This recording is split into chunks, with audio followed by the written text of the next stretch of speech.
ಈ ಕಾರ್ಯಕ್ರಮದ ಪ್ರಾಯೋಜಕರು Gadiyar group of companies. Gadiar Group of Companies, synonymous with excellence and innovation, stands as your dynamic partner for progress. Gadiar Group ensures safety as guardians in firefighting and builds vibrant communities in real estate. Building tomorrow, today.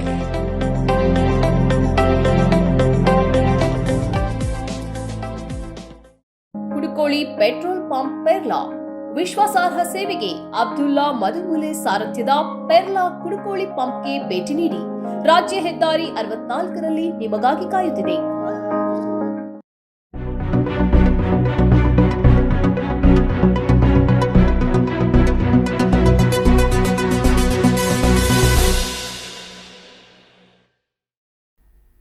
ವೀಕ್ಷಕರೇ, ಸನ್ಮಾರ್ಗ ನ್ಯೂಸ್ಗೆ ಸ್ವಾಗತ. ನಾನು ಪ್ರಿಯ ಸುದೇಶ್.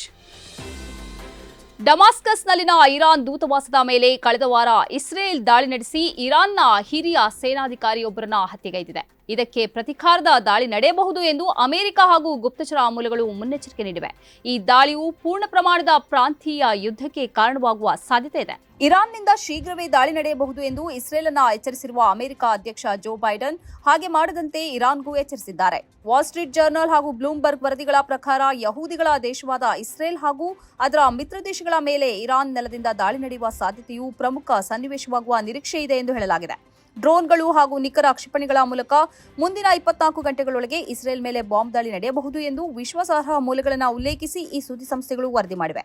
ಈ ಮಾಹಿತಿಗಳನ್ನು ಆಧರಿಸಿ ಅಮೆರಿಕವು ಈ ಪ್ರಾಂತ್ಯದಲ್ಲಿರುವ Israel ಹಾಗೂ America ಪಡೆಗಳನ್ನು ರಕ್ಷಿಸಲು ಹೆಚ್ಚುವರಿ ಸೇನಾ ಸಾಮಗ್ರಿಗಳನ್ನು ರವಾನಿಸಿದೆ.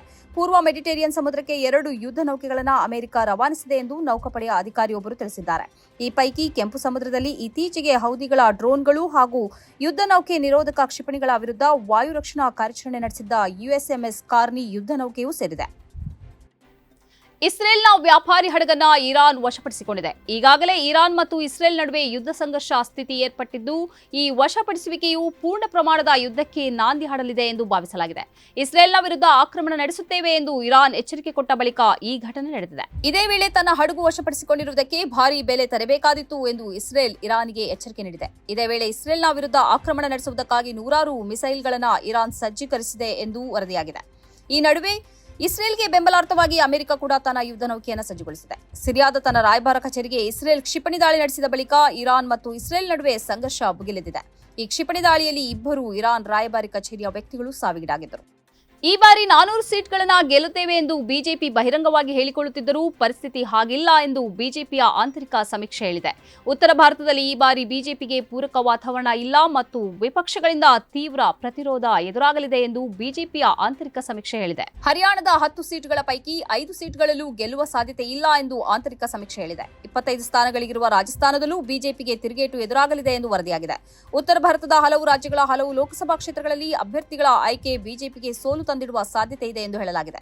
ಮುಖ್ಯವಾಗಿ ಜಾಟ್ ಸಮುದಾಯ ಬಿಜೆಪಿ ಅಭ್ಯರ್ಥಿಗಳ ಬಗ್ಗೆ ತೀವ್ರ ಸಿಟ್ಟಾಗಿದೆ ಎಂದು ವರದಿಯಾಗಿದ್ದು, ಇದರ ಲಾಭ ಇಂಡಿಯಾ ಒಕ್ಕೂಟಕ್ಕೆ ಸಿಗಲಿದೆ ಎಂದು ಹೇಳಲಾಗಿದೆ. ಚುನಾವಣೆಯ ಸಮಯದಲ್ಲಿ ಪ್ರಧಾನಿ ನರೇಂದ್ರ ಮೋದಿ ಅವರ ಮೇಲೆ ವೈಯಕ್ತಿಕವಾಗಿ ದಾಳಿ ಮಾಡಲಾಗುತ್ತಿದೆ. ಹಿಟ್ಲರ್ ಸರ್ವಾಧಿಕಾರಿ ಎಂದು ಟೀಕೆ ಮಾಡುವವರ ವಿರುದ್ಧ ಚುನಾವಣಾ ಆಯೋಗಕ್ಕೆ ದೂರು ನೀಡಲಾಗುವುದು ಎಂದು ವಿಧಾನಸಭೆ ಪ್ರತಿಪಕ್ಷ ನಾಯಕ ಆರ್ ಅಶೋಕ್ ಎಚ್ಚರಿಸಿದ್ದಾರೆ. ಬೆಂಗಳೂರಿನಲ್ಲಿ ಶನಿವಾರ ಸುದ್ದಿಗೋಷ್ಠಿ ಕರೆದು ಮಾತನಾಡಿದ ಆರ್ ಅಶೋಕ್, ಕಾಂಗ್ರೆಸ್ ಪ್ರಧಾನಿ ಮೋದಿಯವರನ್ನ ಹಿಟ್ಲರ್, ಮುಸ್ಲೋನಿ ಎಂದು ಕರೆಯುತ್ತಾರೆ. ಕಾಂಗ್ರೆಸ್ ಚುನಾವಣಾ ಆಯೋಗಕ್ಕೆ ಈ ಕುರಿತು ದೂರು ನೀಡುತ್ತೇವೆ. ಮೋದಿ ಈ ದೇಶದ ನಿಜವಾದ ಹೀರೋ. ಮೋದಿಯನ್ನ ಸರ್ವಾಧಿಕಾರಿ ಎಂದು ಕರೆದ ಕಾಂಗ್ರೆಸ್ ಹೇಳಿಕೆಯನ್ನ ನಾವು ಖಂಡಿಸುತ್ತೇವೆ ಎಂದು ಕಿಡಿಕಾರಿದ್ದಾರೆ. ಈ ದೇಶದಲ್ಲಿ ರಿಯಲ್ ಹಿಟ್ಲರ್ ಎಂದರೆ ಅದು ಕಾಂಗ್ರೆಸ್ ಮಾತ್ರ. ತುರ್ತು ಪರಿಸ್ಥಿತಿ ಹೇರಿ ಎಲ್ಲರನ್ನ ಜೈಲಿಗಟ್ಟುವ ಕೆಲಸವನ್ನ ಇಂದಿರಾ ಗಾಂಧಿ ಮಾಡಿದ್ದರು. ವಿಶ್ವವೇ ಒಪ್ಪಿಕೊಂಡ ನರೇಂದ್ರ ಮೋದಿ ಅವರನ್ನ ಹಿಟ್ಲರ್ಗೆ ಹೋಲಿಸುವ ಕಾಂಗ್ರೆಸ್ ಇನ್ನೂ ಬ್ರಿಟಿಷ್ ಮನಸ್ಥಿತಿಯಲ್ಲೇ ಇದೆ ಎಂದರು. ನೀವು ವಡೆ ಇಷ್ಟಪಡುತ್ತೀರೋ ಅಥವಾ ದೋಸೆ ಇಷ್ಟಪಡುತ್ತೀರೋ ಎಂಬುದು ಈ ದೇಶದ ಸಮಸ್ಯೆ ಅಲ್ಲ. ನೀವು ತಮಿಳುನಾಡಿನ ಸಂಸ್ಕೃತಿ ಮತ್ತು ಇತಿಹಾಸವನ್ನ ಇಷ್ಟಪಡುತ್ತೀರಾ ಎಂಬುದೇ ಬಹುಮುಖ್ಯ ಪ್ರಶ್ನೆ ಎಂದು ರಾಹುಲ್ ಗಾಂಧಿ ಹೇಳಿದ್ದಾರೆ. ಈ ಮೂಲಕ ಪ್ರಧಾನಿ ನರೇಂದ್ರ ಮೋದಿ ಅವರಿಗೆ ಟಾಂಗ್ ನೀಡಿದ್ದಾರೆ. ಇಂಡಿಯಾ ಕೂಟದ ಈ ಮಹಾ ರ್ಯಾಲಿಯಲ್ಲಿ 8 ಲಕ್ಷ ಜನ ಸೇರಿದ್ದರು. ತಮಿಳುನಾಡು ಮುಖ್ಯಮಂತ್ರಿ MK ಸ್ಟಾಲಿನ್ ರಾಹುಲ್ ಗಾಂಧಿಯನ್ನ ತನ್ನ ಸಹೋದರ ಎಂದು ಕರೆದರು. ಕಾಂಗ್ರೆಸ್ ಪ್ರಣಾಳಿಕೆ ಈ ಚುನಾವಣೆಯ ಹೀರೋ ಎಂದು ಸ್ಟಾಲಿನ್ ಹೇಳಿದರು. ಏಪ್ರಿಲ್ 14ರಂದು ಪ್ರಧಾನಿ ನರೇಂದ್ರ ಮೋದಿ ಅವರು ಚುನಾವಣಾ ಪ್ರಚಾರಕ್ಕಾಗಿ ಕರ್ನಾಟಕಕ್ಕೆ ಬರುತ್ತಿದ್ದು, ಅವರು ಈ ರಾಜ್ಯಕ್ಕೆ ಏನೇನು ಕೊಡುಗೆ ನೀಡಿದ್ದಾರೆ ಎಂದು ಹೇಳಲಿ ಎಂದು ಮುಖ್ಯಮಂತ್ರಿ ಸಿದ್ದರಾಮಯ್ಯ ಹೇಳಿದ್ದಾರೆ. ನಿರುದ್ಯೋಗ ನಿವಾರಣೆಗೆ ಏನು ಮಾಡಿದ್ದಾರೆ? ತೆರಿಗೆ ಹಂಚಿಕೆಯಲ್ಲಿ ಕರ್ನಾಟಕಕ್ಕೆ ಅನ್ಯಾಯ ಆಗಿದೆ. ಅದನ್ನ ಪರಿಹರಿಸಲು ಏನು ಮಾಡಿದ್ದಾರೆ ಎಂಬುದನ್ನೆಲ್ಲ ತಿಳಿಸಬೇಕು ಎಂದು ಸಿದ್ದರಾಮಯ್ಯ ಒತ್ತಾಯಿಸಿದ್ದಾರೆ. ಅಂಬೇಡ್ಕರ್ ಬಂದರೂ ಸಂವಿಧಾನ ಬದಲಾಯಿಸಲು ಸಾಧ್ಯವಿಲ್ಲ ಎಂಬ ಮೋದಿ ಹೇಳಿಕೆಗೆ ತಿರುಗೇಟು ನೀಡಿದ ಅವರು, ಸಂವಿಧಾನ ಬದಲಾಯಿಸುತ್ತೇವೆ ಎಂದು ಸಂಸದ ಅನಂತಕುಮಾರ್ ಹೆಗಡೆ ಹೇಳಿದ್ದರು. ಅವರ ಮೇಲೆ ಕ್ರಮ ಕೈಗೊಳ್ಳಲಿಲ್ಲವೇಕೆ? ಅವರು ಕೇಂದ್ರ ಸಚಿವರಾಗಿದ್ದರು. ಅವರನ್ನೇ ಕೇಂದ್ರ ಸ್ಥಾನದಿಂದ ತೆಗೆಯಲಿಲ್ಲ ಎಂದು ಪ್ರಶ್ನಿಸಿದ್ದಾರೆ. ದೇಶದಲ್ಲಿ ಎನ್ಡಿಎಗೆ ಬಹುಮತ ಬರುವುದಿಲ್ಲ. ಇಂಡಿಯಾ ಒಕ್ಕೂಟಕ್ಕೆ ಬಹುಮತ ಸಿಗುವ ನಿರೀಕ್ಷೆ ಇದೆ. ರಾಜ್ಯದಲ್ಲೂ ಕಾಂಗ್ರೆಸ್ ಪಕ್ಷಕ್ಕೆ ಹೆಚ್ಚು ಸ್ಥಾನ ಸಿಗಲಿದೆ ಎಂದು ವಿಶ್ವಾಸ ವ್ಯಕ್ತಪಡಿಸಿದ್ದಾರೆ. ಚುನಾವಣಾ ಬಾಂಡ್ಗಳ ಪ್ರಕರಣದಲ್ಲಿ ಸ್ಟೇಟ್ ಬ್ಯಾಂಕ್ ಆಫ್ ಇಂಡಿಯಾದ ವಕೀಲರಾಗಿದ್ದ ಹರೀಶ್ ಸಾಳ್ವೆಗೆ ಪಾವತಿಸಲಾಗಿರುವ ಶುಲ್ಕದ ವಿವರ ನೀಡಲು ಬ್ಯಾಂಕ್ ನಿರಾಕರಿಸಿದೆ. ವಕೀಲರಿಗೆ ಪಾವತಿಸಿದ ಶುಲ್ಕವು ತೆರಿಗೆದಾರರ ಹಣ ಎಂದು ಪ್ರತಿಪಾದಿಸಲಾಗಿದೆ. ಶುಲ್ಕದ ವಿವರ ಕೋರಿ ಮಾಹಿತಿ ಹಕ್ಕು ಕಾರ್ಯಕರ್ತ ಅಜಯ್ ಬೋಸ್ ಸಲ್ಲಿಸಿದ ಆರ್ಟಿಐ ಅರ್ಜಿಗೆ ಪ್ರತಿಕ್ರಿಯಿಸಿದ ಎಸ್ಬಿಐ, ಕೋರಿದ ವಿವರಗಳನ್ನು ಆರ್ಟಿಐ ಕಾಯ್ದೆಯಡಿ ಸಾರ್ವಜನಿಕಗೊಳಿಸುವುದರಿಂದ ವಿನಾಯಿತಿ ಇದೆ ಎಂದು ಹೇಳಿದೆ. ವಕೀಲರಿಗೆ ಪಾವತಿಸಿದ ಶುಲ್ಕವು ತೆರಿಗೆದಾರರ ಹಣ ಎಂದು ಅಜಯ್ ಬೋಸ್ ಪ್ರತಿಪಾದಿಸಿದ್ದು, ಎಸ್ಬಿಐ ಈ ಮಾಹಿತಿಯನ್ನು ಯಾಕೆ ಮರೆಮಾಡುತ್ತಿದೆ ಎಂದು ಪ್ರಶ್ನಿಸಿದ್ದಾರೆ. ಆರ್ಟಿಐ ಕಾರ್ಯಕರ್ತ ಕೋರಿದ ವಿವರಗಳು ಬ್ಯಾಂಕ್ನಲ್ಲಿ ವಾಣಿಜ್ಯಿಕವಾಗಿ ವಿಶ್ವಾಸ ಹೊಂದಿರುವ ಮೂರನೇ ಪಕ್ಷದ ಮಾಹಿತಿ ಎಂದು ಸ್ಟೇಟ್ ಬ್ಯಾಂಕ್ ಆಫ್ ಇಂಡಿಯಾ ಹೇಳಿದೆ. ಬಾಲ್ಯ ವಿವಾಹದ ಕಪಿಮುಷ್ಟಿಯಿಂದ ಪಾರಾದ ಆಂಧ್ರಪ್ರದೇಶದ ವಿದ್ಯಾರ್ಥಿನಿಯೊಬ್ಬಳು ಮೊದಲ ವರ್ಷದ ಇಂಟರ್ಮೀಡಿಯೇಟ್ ಬೋರ್ಡ್ ಪರೀಕ್ಷೆ ಅಥವಾ ಬಿಐಇ ಪರೀಕ್ಷೆಯಲ್ಲಿ ಟಾಪರ್ ಆಗಿ ಹೊರಹೊಮ್ಮಿದ್ದಾಳೆ.